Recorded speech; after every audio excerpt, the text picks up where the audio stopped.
What? Exodus chapter 20, yes. Do you want Somebody? do you want that picture? I'm sorry. Do you Yeah, put that picture up there too. Y'all got to see this. Did we get it? Look at that. Y'all recognize any of them munchkins?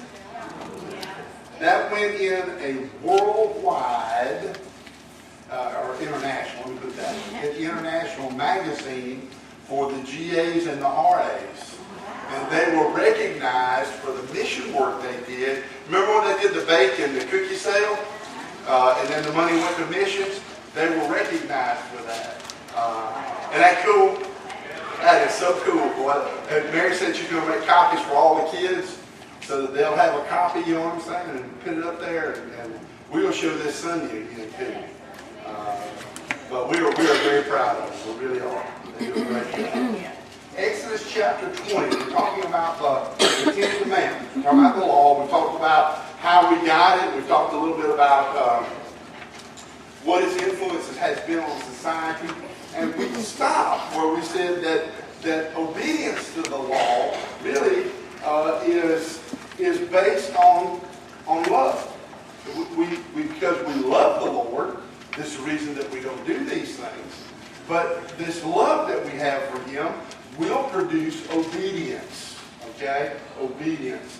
John 14:21 says this. Jesus said, "He that hath my commandments and keepeth them, he it is that loveth me. And he that loveth me shall be loved of my Father, and I will love him and will manifest myself to him." I want you to notice something in the first part of that verse. Okay? He says, first and foremost, it is not simply enough to know the commandments. But what? You've got to keep them. You've got to be obedient to them. Is that not right? Because here's the deal. We like the idea of having these laws as long as they don't apply to us. As long as we want to do what we want to do. And then he goes on to say that John does in 1 John 5:3. He says, "For this is the love of God, that we keep His commandments, and His commandments are not what? They're not hard." You know, when somebody says, "Hey, thou shalt not steal," to a Christian, guess what? That shouldn't be a hard thing, should it?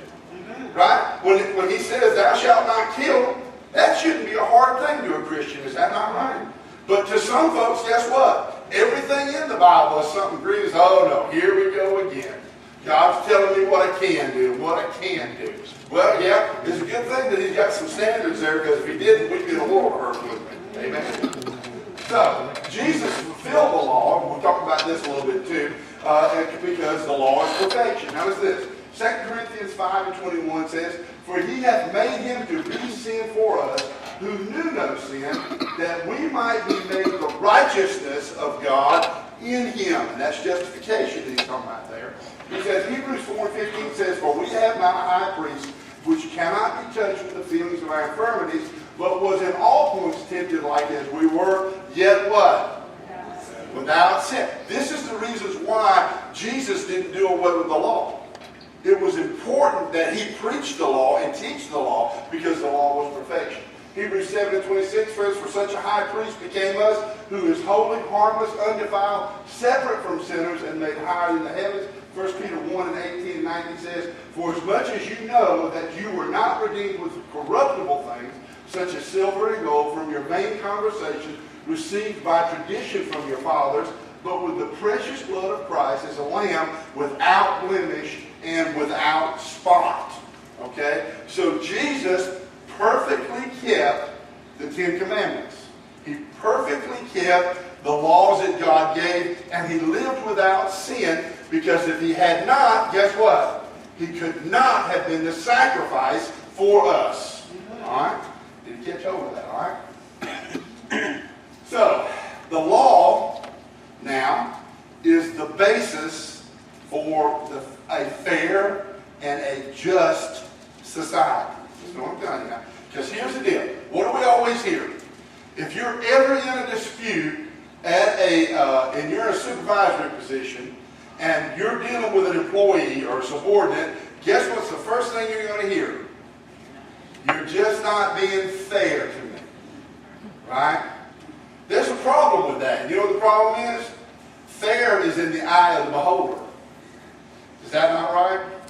And I'm not saying that everybody is fair. I'm just saying that this is the only true way to have a fair and just society. It says, keeping therefore, so Deuteronomy, keep therefore and do them, for this is your wisdom, your understanding in the sight of the nations, which shall hear all these statutes and say, surely this great nation is a wise and what? So what happens is, when we are obedient to the law, what does it do for our testimony? Huh? It strengthens it, because he said what? He said other nations were going to look at Israel and say what? We're out here living like hoodlums and heathens, and these people are what? They have understanding and they have wisdom. Is that not right? Why? Because they have a structured society.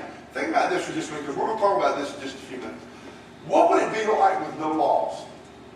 We say that we're a nation of laws, and we really started out that way, but we're really not now.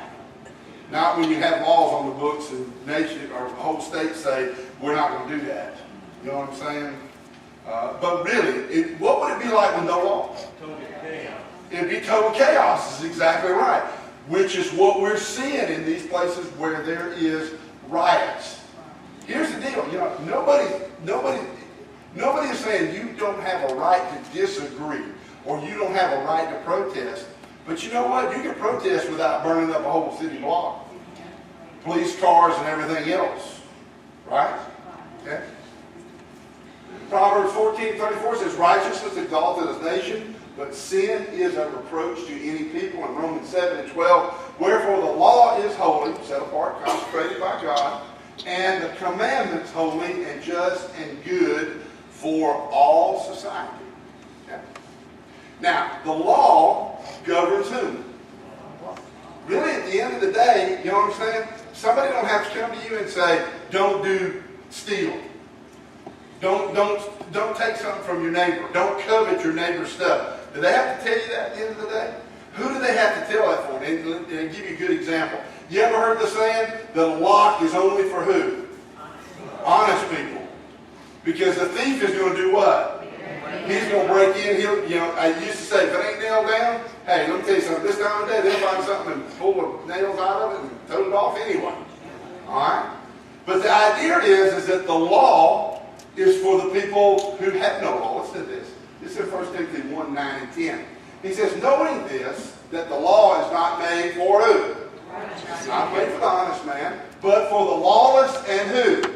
The disobedience, for the ungodly and for sinners, for unholy and profane, for murderers of fathers and murderers of mothers, for manslayers, for whoremongers, for them that defile themselves with mankind, for men stealers, for liars, perjurers, persons, and if there be any other thing that is contrary to what? Now, let me tell you something. A lot of churches won't put up with a lot of doctrine. They like to, just kind of say, well, let's just float along, give me 3 points in a poem, and tell me a funny story, and let's laugh and cry and go home. But the problem is that guess what? The reason our nation is in the shape it's in today is because there is no doctrine. Amen. There is no doctrine. And why I say that is because people don't know what they believe. Now, listen to what I'm telling you.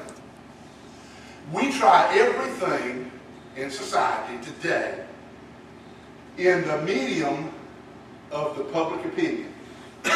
Okay? Listen to what I'm telling you now. Everything that we do, we try in the court of public opinion.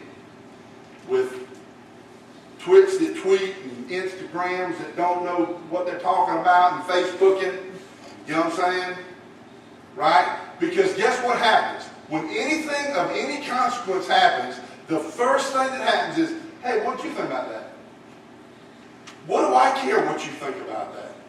What qualifies you to have a comment on it? Think about it for a minute now. Okay, the father of the man that got killed at Georgia Tech. Why'd y'all kill my son? You killed my son.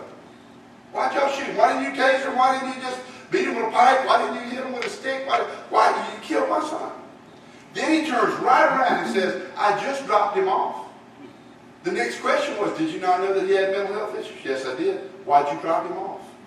You killed him just as sure as you'd pulled the trigger. If you knew he had a problem, let me ask you a question. If he was a diabetic, would you have dropped him off and said, no, son, can't handle insulin? And then blame somebody else because they didn't get to him in time? That's exactly what this clown did. Now think about it for a minute now. And guess what? When it happened, they were burning police cars telling these people are horrible, they hate us. Right? And where was it at? Facebook, Instagram, Snapchat, Twits and tweets and all that mess? Well, it's just horrible. This is the way society, you know, we're going to keep on as a society with our police force, and we're going to find out we're going to have people that don't want the job at any price. Because they know it when they're in the right, they're in the wrong.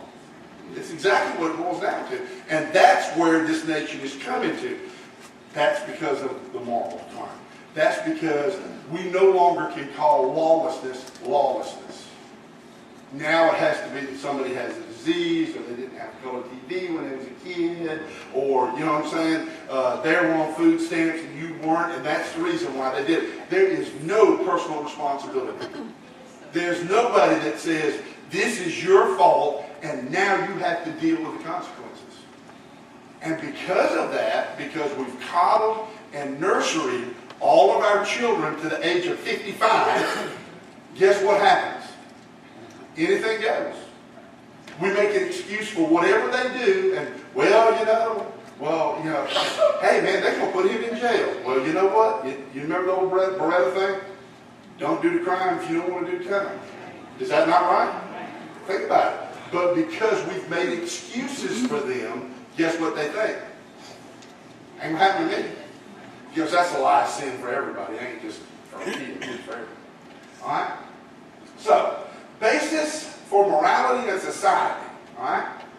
Morality, this is Webster's definition now, not mine. Principles concerning the distinction between right and wrong or good and bad behavior. All right?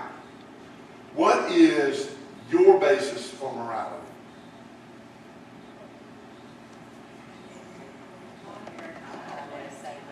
Anybody? Remember now, I'm deaf. Don't mumble. Okay, living according to the Bible, that's what Mr. Peter said. We know that Jesus is the right answer, don't we? What is it? What is the basis? And you notice the way I put that, for your morality. What is it? I would say, speaking for me, I would say Jesus. Okay. Because, I mean, if you love Jesus, you're going to do what's right or try to do what's right anyway. Well, okay, so and that brings our next question, okay? Look right here in the definition. Principles concerning the distinction between what? Right and or bad. Now, okay, so you said Jesus was yours because undoubtedly he ain't everybody's. You know why? Because the jails are overcrowded. All right? So what is the basis for their morality? Are there moral absolutes? Are there moral absolutes where it is, if this is what you do, this is the consequence? Are there? There are some. I'm sorry? There are some, but not a lot. There are some, but they're not a lot. What about moral absolutes? Ten Commandments are absolutes. They are absolutely, exactly right. The Ten Commandments are absolutes. The Bible is moral absolutes. If you believe that Jesus is your basis for your morality. Now, I'm going to throw you one more. Define for me good and evil. Good behavior, bad behavior. Define for me good, define for me bad. So like that boy just went on to at school, and the head football player, and he went on where the lunchroom money is, and he got $150 on his account. And then all he did, Is that good behavior or bad behavior? Okay. Who said so? Did everybody? Because I can guarantee you, he's not going to do it. He's not going to do a day in jail for it. He's not. And I can guarantee you, his mom and daddy said, you know what? He's a good boy. Isn't that what we say? Listen to me now. And don't think I'm beating this guy's parents up, because every one of us do it. He's a good boy. You know, deep down inside, he's a good boy. So tell me the difference. What's the difference between good and bad?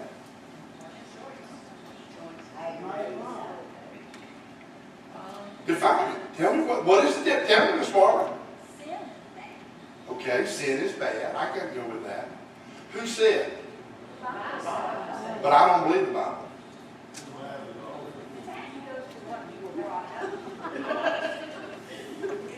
See, because here's the deal. Do you see where I'm getting? If there are no moral absolutes, then there is no good. It's subjective. Have you ever heard of a thing called situational ethics? It's not wrong to steal unless I need what I'm stealing. Okay? I'll give you an example. Katrina hits Louisiana. All right? All right? So what do we see? People are starving to death down there after they told them, get out. Okay? I don't know why you build a city in a hole anyway, right next to the ocean. But anyway, it's you know, they're telling them, get out, right? And that nobody goes. They're going to stay there. They're going to get through it. Well, they can't get to them. So next thing we know, all the Walmarts and all the food stores are what? Smashed, broke into, and they're saying, there are people down here looting because they're starving, yeah? And he's got a 55-inch TV running down through the water. You know what I'm saying? He's starving, ain't he? Right? So now tell me, what defines, if there are no moral absolutes, if there is no right and wrong, then it's just based on what I think? Think about that for a minute, and think about how scary that is. Because, you know, if you talk to anybody that works in the school system today, anybody that has any contact with students, I don't care if they're kindergartners to college kids, you know what they will tell you. They have no home training whatsoever. That's the truth. None. None. I got 2 grandchildren, or step-grandchildren, and they don't know that there's a consequence when you do wrong. And part of that is because we make excuses for them until they're upside down in the ditch and on fire.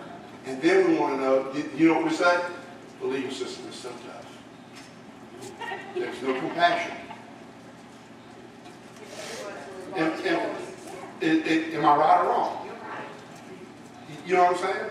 Because here's the deal. If you don't define for your kids good and bad behavior, nobody else is going to do it. The school can't do it. See, we send them all off to school at 4 o'clock in the morning so they can feed them breakfast and raise them and feed them lunch and feed them supper and have an after-school program so they can show up at 9 o'clock so you can bathe them and put them in bed. Or most times tell them to get bathed and get in bed. And then we say, well, why didn't you discipline them? The school system was not designed to raise your children. It was not. That telephone needs to be taken away. Boy, have y'all seen, I was going to get a picture of that too, put that up on the joke. Have y'all seen the bulletin board Miss Carol did back here? This one back here, it says, man, remember the time when we treat our Bibles like we do our phones? You ever got off from the house and thought, man, I forgot my phone, turn around and go back. Let me ask you a question, you ever get off coming to church? I left my Bible in the house. There's one in the pew back. Amen? See, the idea is this, folks. You didn't define for me good and bad behavior, so the next question don't help me now. Okay? Which is this. Whatever you define as good or bad, where did you get the standard from? What is the standard? Go ahead, Little Wayne.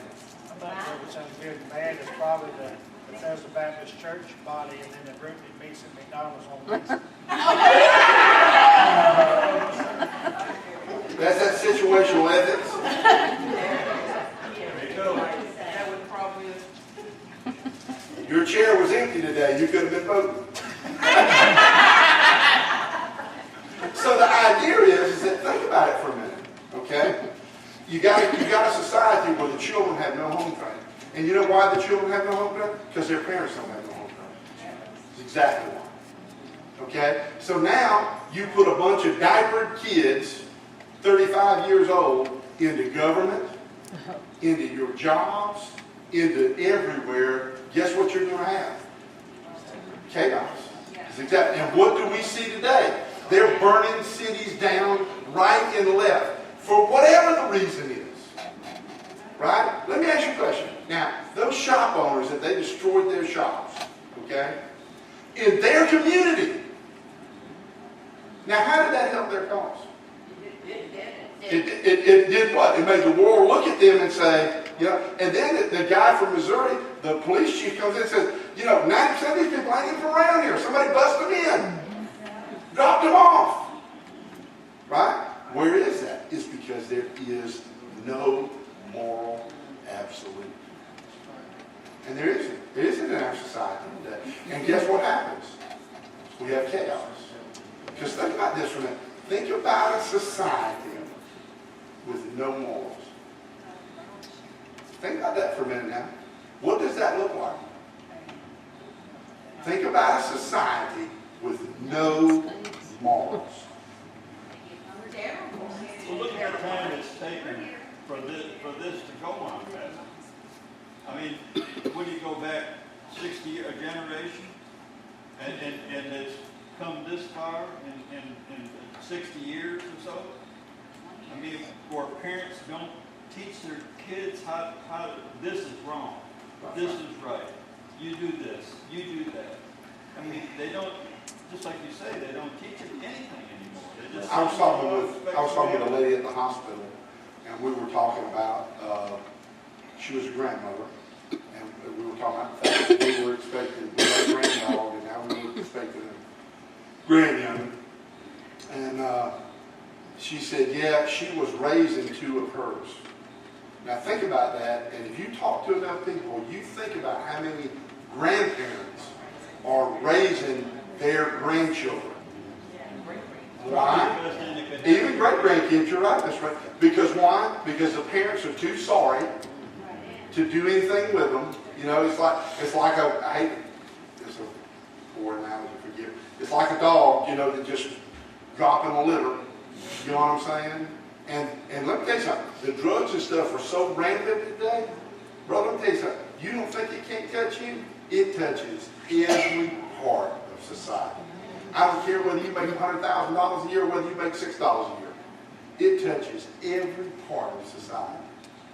And the reason being is because there is no standard. Pastor, Go ahead. I think, you know, everybody says the younger generation, they want to blame them, but I take the blame off of them, but I think it's probably my age group generation is where the problem came from. It's our kids that are doing these things. So they're only doing what they were taught. And Well, it started with us. I mean, it started way back, but I think did I turn that thing on? I think our generation was the one that was real tolerant.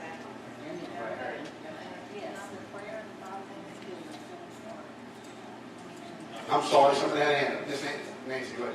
It even started before that age group. It started back with us because I'm a baby boomer, right, back in the 40s. And so we wanted to give our kids things that we didn't have. And from there, it just spiraled, and it snowballed, and it just kept collecting and collecting until we're at where we are today. Exactly. Because here's the other, hang on a second, I'll give you a chance, just a second. But think about this for a minute, all right? Children are no different than children have always been. You know what I'm saying? The parents are the ones that have changed. The parents who said, you know, my kid's 7 years old and they got to have a cell phone, a smartphone so they can get on the internet.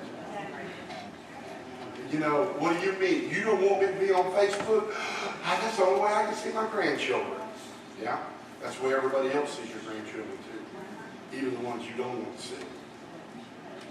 Well, you know, we have to stay connected, do we? No. We stay so connected today, you know what I'm saying? There's so much information that bombards us constantly. Are we smarter than we were? Are we wiser than we were? We're not. We're stupid. And if you don't believe that, take a kid and give him a spelling test and make him have to write it out. And you know what you'll find? He can type it, but he can't write it. Why is that? Because all of the things that we were going to make it better. My kids used to tell me all the time, well, you know, so-and-so down the street, they want their kids to have it better than they had it. Brother, let me tell you something. It is impossible. I could not live long enough to make my children have it better than I had it. Because I had it made. Man, we ate every day. We ate well. Okay?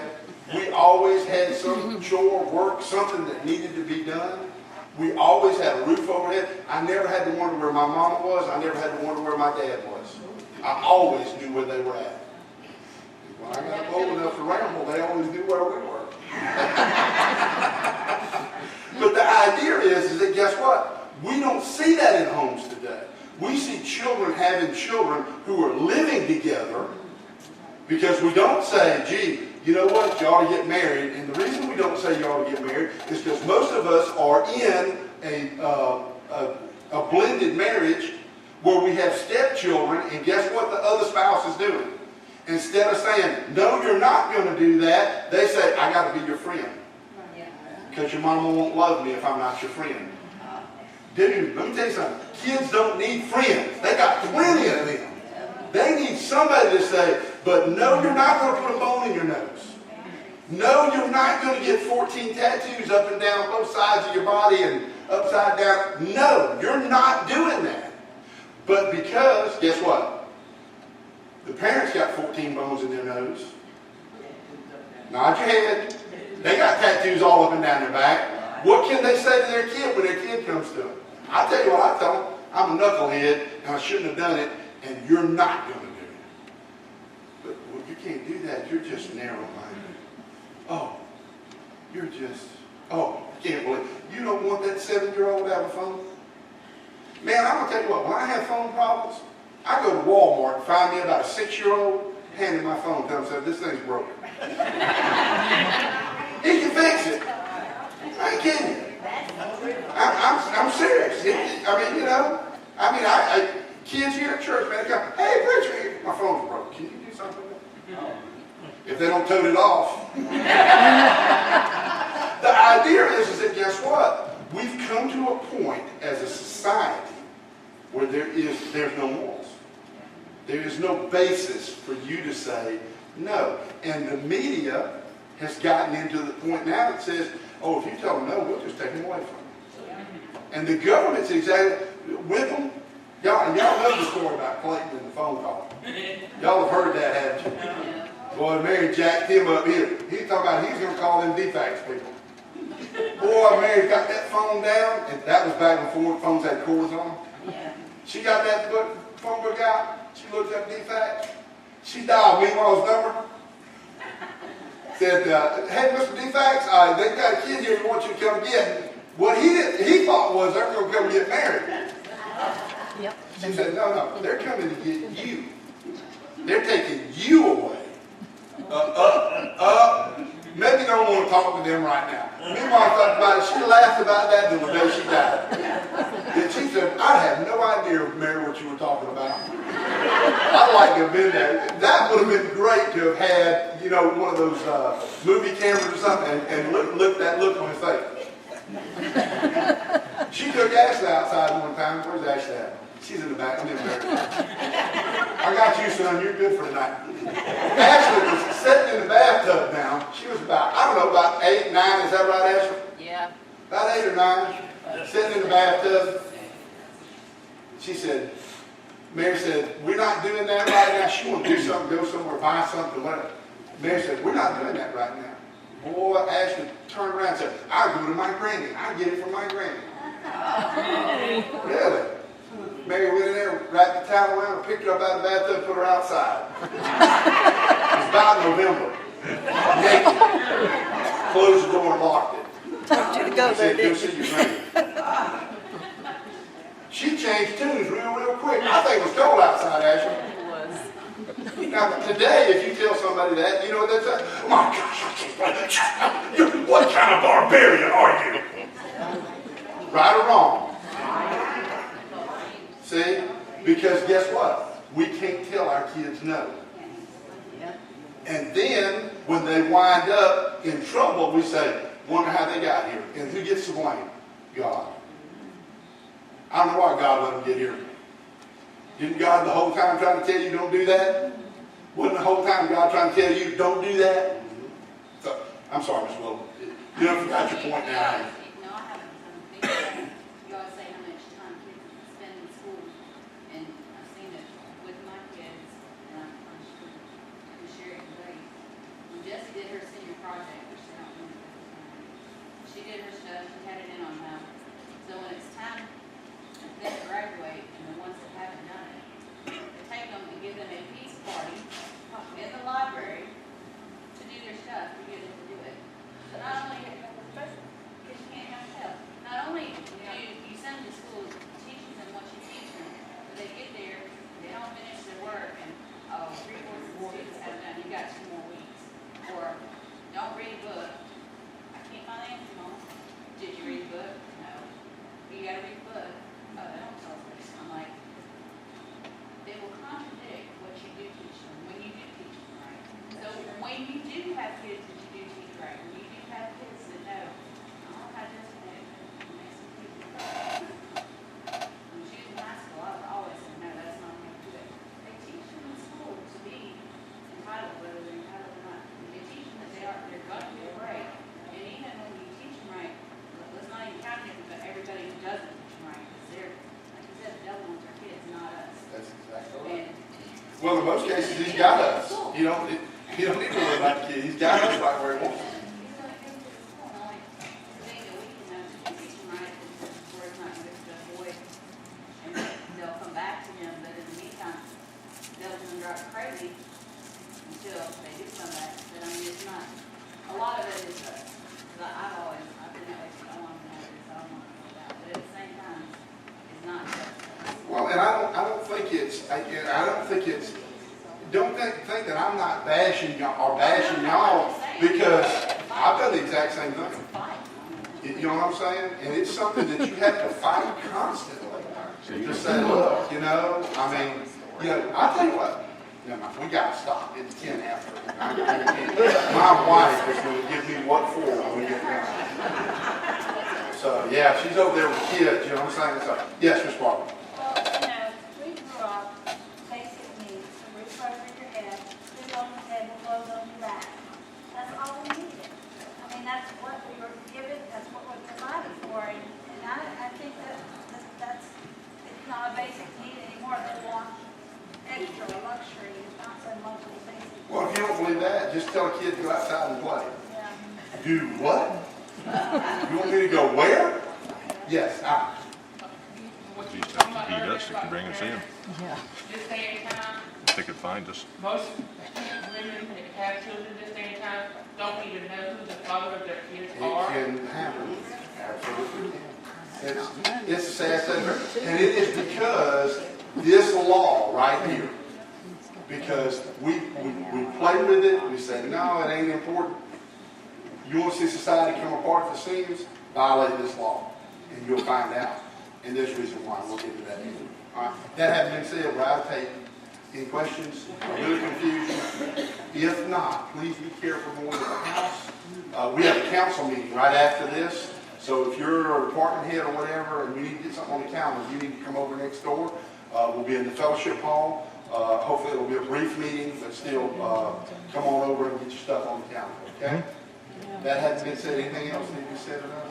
Nothing else need to be said or not? Joseph, if you don't mind, would you close our services?